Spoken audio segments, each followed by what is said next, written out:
अस्सलामुअलैकुम वरहमतुल्लाहि वबरकातुह। कासमी जीके के तमाम नाजरीन व सामईन आपका इस्तकबाल है। नए नाजरीन व सामईन से एक छोटी सी अपील और गुजारिश है कि अगर आपने कासमी जीके को सब्सक्राइब नहीं किया है तो सब्सक्राइब कर लें ताकि नए और अच्छे वीडियोस से इस्तिफ़ादे का मौका मिल सके। नाजरीन किराम, अल्लाह ताला अपने बंदों के सारे गुनाह माफ़ फरमा देंगे लेकिन शिर्क को कभी माफ़ नहीं फरमाएंगे। अल्लाह ताला ने 5वें पारे के सूरह निसा में इरशाद फरमाया है, इन्नल्लाह ला यग़फ़िरु अन युश्रक बिही व यग़फ़िरु मा दून ज़ालिका लिमन यशा, कि एक मुसलमान के लिए अल्लाह के अलावा किसी और माबूदों के सामने सजदा रेज़ होना और अपना माथा टेकना ये बिल्कुल हराम और नाजायज़ है। इसलिए एक मुसलमान का ईमान उस वक्त तक मुकम्मल नहीं हो सकता जब तक कि अल्लाह के सिवा सारी चीज़ों के नफ़ी न कर दे। ला इलाहा इल्लल्लाह कलमे का आगाज़ ला नफ़ी से होता है और इख्तिताम इल्लल्लाह इस बात पर होता है, अल्लाह के अलावा किसी और को अपना हाजत रवा और मुश्किल कुशा समझना और मानना ये बिल्कुल दुरुस्त नहीं है। हमारी सारी ज़रूरतें खुदा ही पूरी करता है और किसी के बस में नहीं है। नाज़रीन किराम, ये बातें आखिर मैं आपको क्यों सुना और बता रहा हूँ। आज एक हिंदी पेपर की खबर पढ़कर बड़ा अफसोस और ताज्जुब हुआ कि आखिर हम कहाँ जा रहे हैं।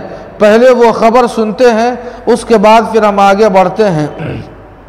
नाज़रीन किराम, हिंदुस्तानी क्रिकेट के पूर्व बाएं हाथ के तेज़ गेंदबाज ज़हीर खान अपनी बीवी के साथ झारखंड के सिद्धपेट रजोरप्पा में वाक़े छिन्न मस्तिके माँ भगवती के मंदिर में पहुँचे और तकरीबन आधे घंटे तक पूजा अर्चना किया और कहा कि माँ भगवती के दरबार में आकर बड़ी शांति मिली और माँ से अपने मन की कामना भी मांगी है।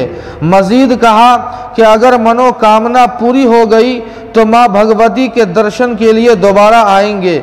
आगे ज़हीर खान कहते हैं कि माँ छिन्न मस्तके का सिर्फ नाम सुनता था, दिल में बहुत ज़माने से दर्शन की इच्छा भी थी और मेरी बीवी की भी इच्छा थी।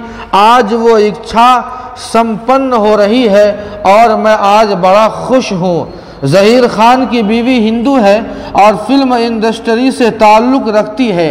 नाज़रीन किराम, ज़हीर खान की इस हरकत पर मुझे कोई तबसरा और तजसिया नहीं करनी है और न मुझे हक़ है, बल्कि हमारे भोले भाले आम मुसलमान जो इन जैसों को अपना हीरो और आइडियल मानता है, मुझे उनसे सिर्फ इतना कहना है कि हमारे लिए आइडियल और नमूना जनाब मुहम्मदुर रसूलुल्लाह सल्लल्लाहु अलैहि वसल्लम और सहाबाए किराम और उलमाए हक़ है। हम उनके तरीक़े को फॉलो करें, न कि ज़हीर खान जैसों की।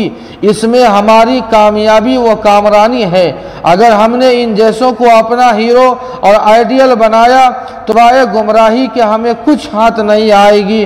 अल्लाह पाक हम सबों को गुमराहियों से हम सबों की हिफाजत फरमाए। वस्सलामु अलैकुम व रहमतुल्लाह।